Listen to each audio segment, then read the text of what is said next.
anong ipinakain mo kay Mr. Seryoso yan? Oo. Seryoso. Ano ba? Yung nung dumating, humingi lang siya na sabi sa akin, burger. Okay. So, sabi ko, sige, may Kobe beef ako doon. Sa $4,000-5,000 per kilo.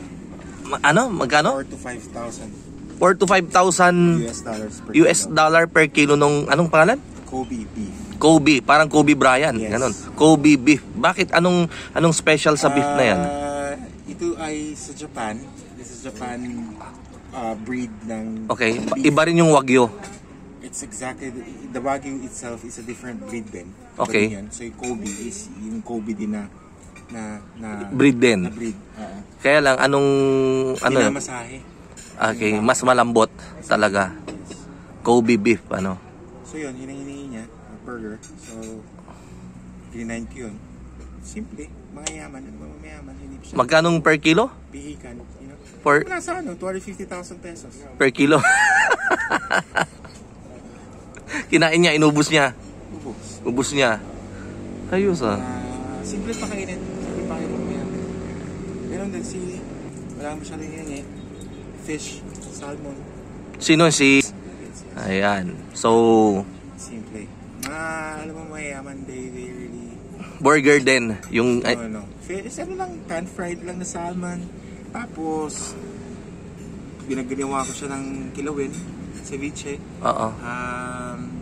Sa atin yung Blue Marlin. Blue Marlin. So, binili ko siya dun sa Puerto Princesa. Simple lang sila.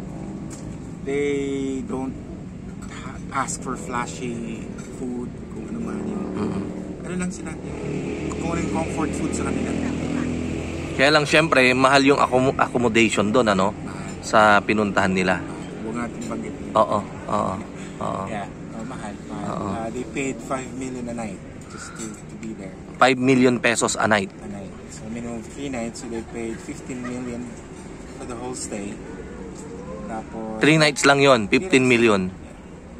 Kaya lang nagpabook siya ng 4-5 days, 5 nights. Kaya lang 2 days lang siyang nagstay. Ayun, ibang klase So, sana nakipag-selfie ka ba? Bawal Syempre, guest sila, nakakaya. Yes. Kahit saan ka pumunta mga private destinations, bawal. Immediately Terminated ka. Sabay ko dun sa pauwi. Oo. So they give importance sa kanilang privacy. Oo. Not unless they are the one na makapag-picture sa'yo. Gusto nilang i-post sa social media. Nila. Oo. Pwede yun. Hindi ka ite-terminate. Hindi mo kasalanan yun. Kung ikaw yung mismo nag-request. Wala. Sigurado yun. So, magandang umaga po. Yan. Pakilala ka, sir. Yan. Sir Nino. Nino, ako po ay nandito kay Boss Sid. May bisita tayo, isang chef. Ako po ay humihingi ng advice paano po magpalaki o anong better na option kung broiler ba o layer. So ito po ang aking sadya kay Sydney. Ako po ay isang chef sa Canada. Kakarating ko lang po the other day. So gusto ko po sanang permanently na mag-reside o bumalik na sa Pilipinas. So kaya I'm weighing my options kay Boss Sydney kung ano po yung matutulong niya or tama ba magiging desisyon ko na umuwi na ng Pilipinas at i-venture itong negosyong ito.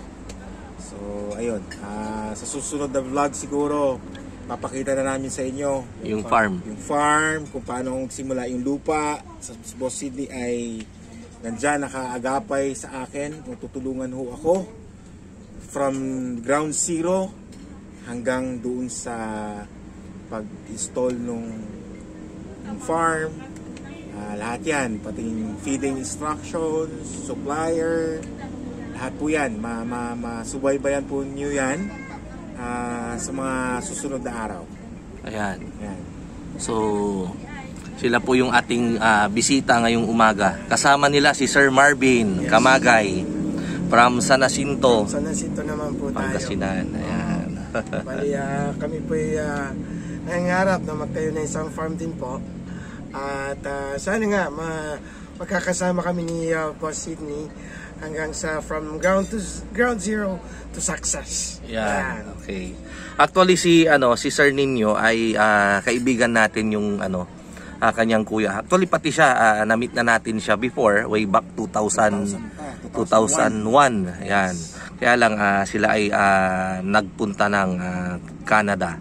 Yung kanilang kapatid naman ay si Paring Dondi, isa ding chef na nagpunta naman ng Sweden.